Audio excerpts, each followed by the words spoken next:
नमस्कार, पेश आज का न्यूज पॉइंट में मैं विज्ञान प्रकाश और बहुत वक्त बाद हम उत्तर प्रदेश की चर्चा कर रहे हैं। इस प्रोग्राम में हम क्यों उत्तर प्रदेश की चर्चा कर रहे हैं? हम इसलिए उत्तर प्रदेश की चर्चा कर रहे हैं कि जो सवाल 2012 में उठना शुरू हो चुका था, जिस साल के मार्च में उत्तर प्रदेश में समाजवादी पार्टी की सरकार आई थी और मुलायम सिंह यादव ने अपने पुत्र अखिलेश यादव को मुख्यमंत्री बनाया था, वो सवाल बार बार कई बार उठा। उसके बाद की घटनाओं में भी उठा, अब वापस उठ रहा है कि क्या उत्तर प्रदेश में कानून व्यवस्था कमजोर है? शामली जैसी घटना के लिए क्या स्टेट एडमिनिस्ट्रेशन उत्तर प्रदेश की कानून व्यवस्था का जिम्मेदार, भारत के संविधान के हिसाब से राज्य की सरकार, क्या वो सीधे तौर पर जिम्मेदार नहीं है? क्या अखिलेश यादव के कुछ कार्रवाई दिखाने से उनकी कमजोरी नहीं नजर आती है? वापस मसला उत्तर प्रदेश का और सवाल अखिलेश यादव की कार्य कुशलता या कार्य अकुशलता का यूपी में लॉ एंड ऑर्डर, कानून व्यवस्था की परिस्थितियों पर। लगातार आपका फीडबैक मुझे आता है इस प्रोग्राम में। आप लगातार विज्ञान प्रकाश फैन पेज पर लिखते रहिए। मैं कोशिश करूंगा कि आप लोगों की ही प्रतिक्रिया पढ़ रहा हूं, उससे जुड़े सवाल भी मैं पूछूं। सबसे पहले यह रिपोर्ट उत्तर प्रदेश के मौजूदा हालात और शामली की घटना पर। मार्च 2012 में जब अखिलेश यादव की सरकार उत्तर प्रदेश में जीत कर आई थी, तब से ही इस सरकार पर कानून व्यवस्था को लेकर सवाल उठते रहे। कुछ महीने बाद एक ऐसा समय भी आया जब अखिलेश सरकार की कानून व्यवस्था को बेहद कमजोर बताया गया। राष्ट्रीय मीडिया की सुर्खियों में कई घटनाओं ने जगह बनाई। हमने भी इस मुद्दे को अपने कार्यक्रमों में जोर शोर से उठाया। आज वापस कांग्रेस सड़कों पर है और इसी मुद्दे पर अखिलेश यादव कटघरे में। जहां और सरकारों का आकलन होगा, वहीं आपकी सरकार चलने उत्तर प्रदेश उसका जनता आकलन करेगी। प्रशासन को हमसे बात करनी चाहिए थी। हमसे बात के बिना इस तरह की कार्रवाई की गई जिसकी हम कड़े शब्दों में निंदा करेंगे। लेकिन ये सरकार शांतिपूर्ण ढंग से किसी को भी लोकतांत्रिक अधिकारों का इस्तेमाल नहीं करने दे रही है। तो ये जो स्थिति है, अब ये बहुत गंभीर मसला है। मैं इसलिए कह रहा हूं क्योंकि अखिलेश यादव को अपनी ही पार्टी के इतिहास को याद रखने की जरूरत है। पिछली बार जब समाजवादी पार्टी की सरकार मायावती के सामने चुनाव हारी थी, तो सबसे बड़ा मुद्दा कानून व्यवस्था ही था। लेकिन सियासत में कोई नई बात नहीं है कि नेता सत्ता में आने के बाद अपनी पुरानी गलतियों को भूल जाते हैं। पंचायत चुनाव में जिस तरह की हिंसा हुई, वो समाजवादी पार्टी के नेताओं और समर्थकों के रवैये को दिखाती है। खुलेआम गोलियां चली बगैर किसी कानून व्यवस्था के डर के। नतीजा, एक बच्चे की मौत हो गई। उस एफआईआर में 5 लोग नामजद थे और 5 लोग अज्ञात थे। उनमें 3 की अरेस्ट हुई है और पुलिस और प्रशासन कार्रवाई कर रहा है और जल्द ही जल्द सख्त कार्रवाई की जाएगी। देखिए, स्थिति तो बहुत भयावह है। जंगल राज की पराकाष्ठा है। इससे और बुरे हालात उत्तर प्रदेश के नहीं हो सकते। लेकिन सिर्फ पंचायत चुनाव ही नहीं, अपराध की दूसरी खबरें भी सरकार को परेशान कर रही हैं। एटा में बीटेक की एक छात्रा की अगवा कर हत्या कर दी गई। पीड़ित अपने परिवार के साथ जा रही थी, तब अपराधियों ने उसे अगवा किया।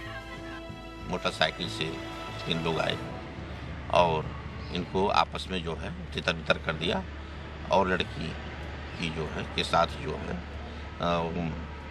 लड़की को जो है मारा पीटा और उसको जो है गला देता है, जो कि आज उसकी लाश मिली। अगले साल उत्तर प्रदेश में चुनाव होने हैं और जनता सबसे ज्यादा कानून व्यवस्था पर अखिलेश सरकार का आकलन करने वाली है। इसलिए मुलायम सिंह यादव को अपनी पार्टी के कार्यकर्ताओं के तौर तरीकों को बदलना होगा।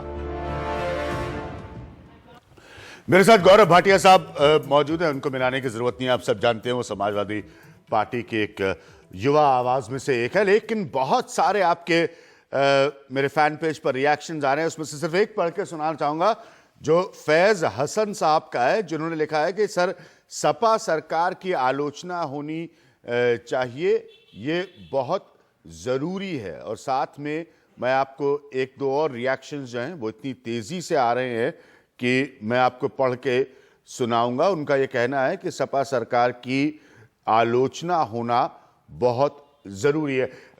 गौरव, मैं आपको सुन रहा था रिपोर्ट में, ये क्या दिक्कत है? शामली जैसी घटना के लिए हम किसको अकाउंटेबल, किसको जिम्मेदार माने? अभिज्ञान जी, अगर आपकी अनुमति हो तो पूरी चर्चा को मैं 3 भाग में बांटना चाहूंगा। प्लीज। सबसे पहले ये जो एक वाकयात हुआ जो बहुत ही दुर्भाग्यपूर्ण है, जिसमें बच्चे की जान गई, उस पे। दूसरे, क्या कदम उठाए हैं उत्तर प्रदेश सरकार ने अब तक कि ऐसी घटना ना हो। और तीसरा, जो बात कही जाती है कई बार चैनल पे कि कानून व्यवस्था उत्तर प्रदेश में खराब है, तो क्या वो वाकई खराब है? और दूसरे प्रदेशों की तुलना में क्या उत्तर प्रदेश में कुछ अच्छे कदम उठाए गए हैं, कानून व्यवस्था सुधरी है कि नहीं? तो पहली बात जो है, इस ये घटना हुई, इस पे मैं कहना चाहूंगा कि कोई शब्द नहीं है कि हम इस तरह की घटना को जस्टिफाई कर सके। गौरव, बस एक पॉइंट पर, गौरव बस एक पॉइंट पर आपको रोकना चाहूंगा। गौरव, एक मिनट, आप एक सीजन्ड आदमी, इसलिए आपसे सवाल पूछूंगा। कड़वा और सीधा सवाल है, समाजवादी पार्टी के नेताओं और वर्कर्स के, कार्यकर्ताओं के रवैये का सवाल है। यह बहुत पुराना सवाल है। मैं और आप दोनों उत्तर प्रदेश को बहुत अच्छी तरह से जानते हैं। जब जब समाजवादी पार्टी की सरकार आती है, आपकी पार्टी का एक तबका वर्कर्स और नेताओं का बेलगाम हो जाता है।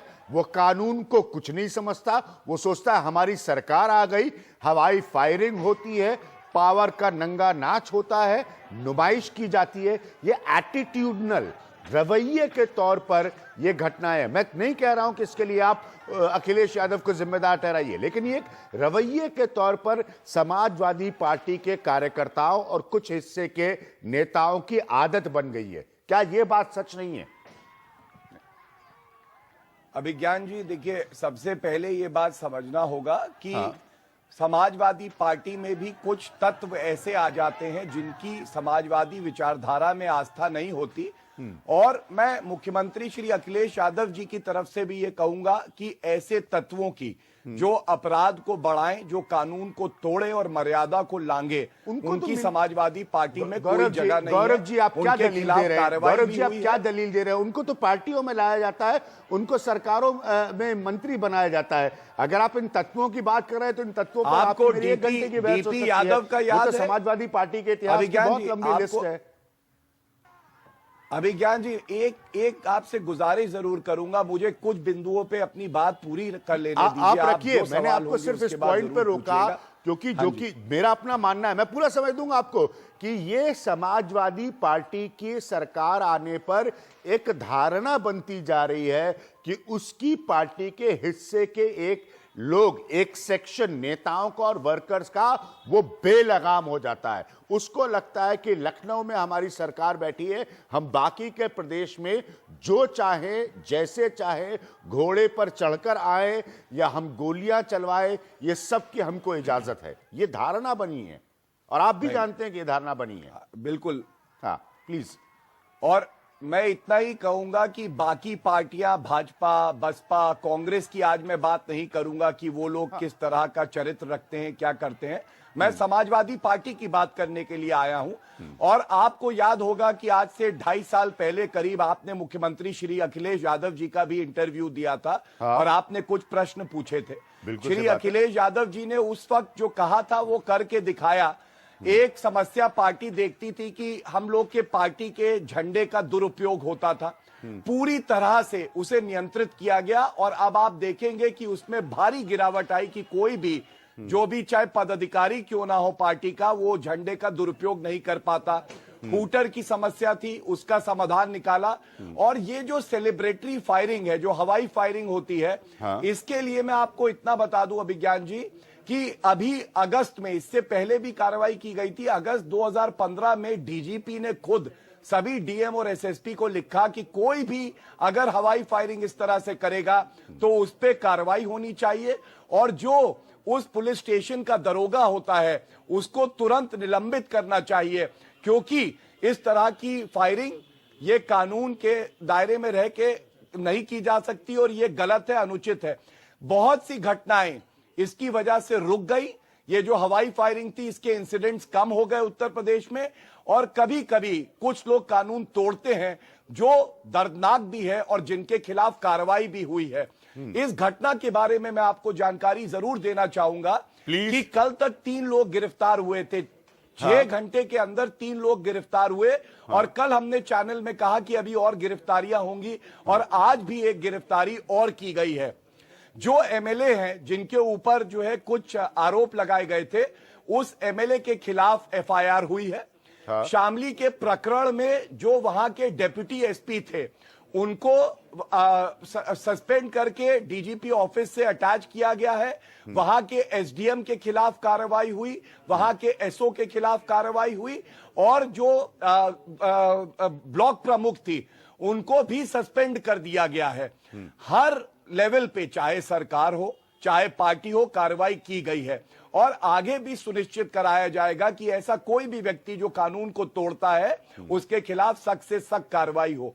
आप दूसरा पहलू देखिए कि श्री अखिलेश यादव जी परिवार से खुद मिले, उन्होंने परिवार को पूरी मदद करने का वादा किया है और उनकी मदद की जा रही है।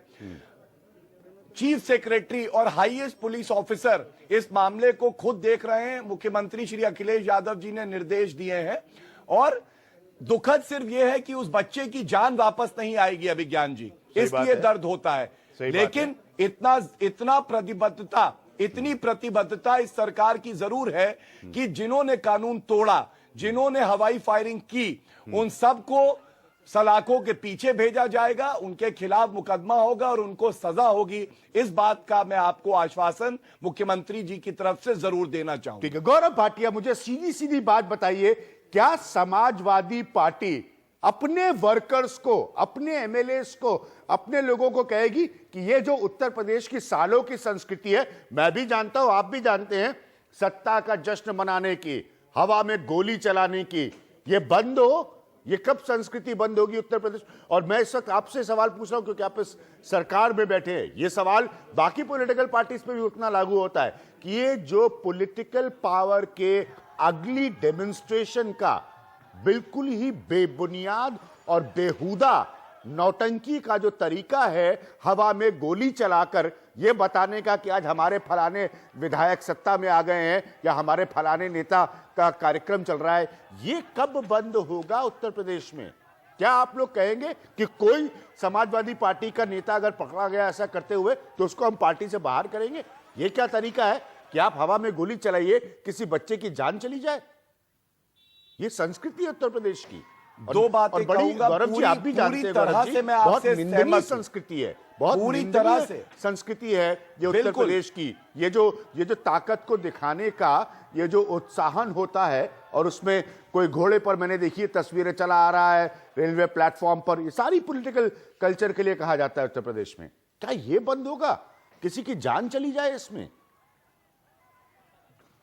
अभिज्ञान जी, आपकी बात से पूरी तरह से सहमत हूं कि ये केवल बंद ही नहीं, इन लोगों के खिलाफ, चाहे वो समाजवादी पार्टी के हों, चाहे बसपा के हों, चाहे किसी भी पार्टी के हों, वो कानून तोड़ रहे हैं, वो कानून को अपने हाथ में ले रहे हैं, वो आम आदमी की जान से खेल रहे हैं। उनके खिलाफ त्वरित कार्रवाई और होनी चाहिए और सख्त से सख्त कार्रवाई होनी चाहिए जो उत्तर प्रदेश सरकार कर रही है।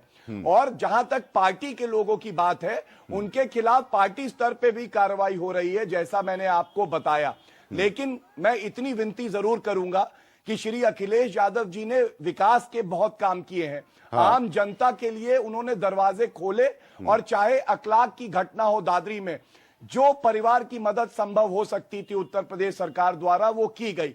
तो जो कमियां हैं उनको हम सुधारेंगे और उससे हम पीछे नहीं हटेंगे। और अगर आप मुझसे आज पूछें कि क्या आगे चल के ऐसी घटनाओं पे रोक लगेगी, तो मैं आपसे फिर कहूंगा कि अगस्त 2015 का भी गवर्नमेंट ऑर्डर मेरे सामने है, जिसमें यह स्पष्ट लिखा है किसी भी पब्लिक प्लेस में ठीक है। शस्त्र का इस्तेमाल नहीं किया जाएगा। दूसरी बात लिखा है, अगर ऐसा पाया गया तो जो वहां के एसओ होंगे उनके खिलाफ कार्रवाई होगी।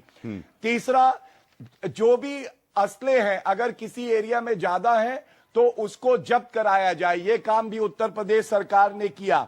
और किसी भी जुलूस में, मैं सात नंबर का बिंदु है इसमें, यदि किसी थाना क्षेत्र में पूर्व में सूचित जुलूस, समारोह, आंदोलन आदि में हर्ष फायरिंग में मृत्यु अथवा घायल होने की घटना होती है तो संबंधित बीट कांस्टेबल, हल्का प्रभारी, थाना अध्यक्ष एवं क्षेत्र अधिकारी की जिम्मेदारी निर्धारित की जाएगी एवं जांच कर दंडात्मक कार्रवाई की जाएगी। हाँ।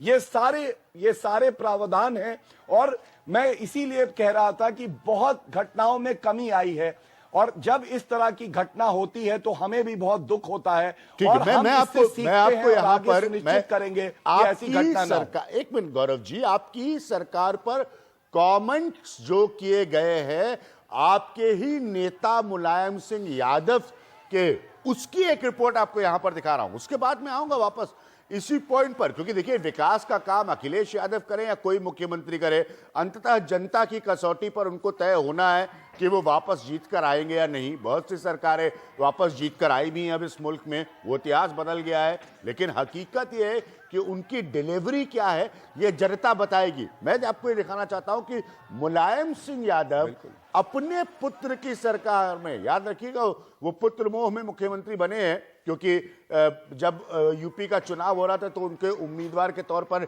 नहीं रखा गया था समाजवादी पार्टी के मुख्यमंत्री पद के उम्मीदवार के तौर पर। नहीं, अभी ज्ञान जी, ये कहना उचित नहीं होगा। एक मिनट, करीब गौरव जी 400, मैं आ रहा हूं, गौरव जी मैं आ रहा हूं। वो बाद में अखिलेश यादव को मुख्यमंत्री बनाएगा, इतिहास में हम नहीं जाए, मैं आ रहा हूं। देखिए मुलायम सिंह यादव क्या कह रहे हैं। हम करीब घूम रहे हैं और कुछ लोग बस वो ये कंडीशन सुख सुविधा। जो मंत्री विधायक पैसा कमाने में लगे हैं वो इससे बाज आए। अगर पैसा ही कमाना है तो व्यापार कर लो।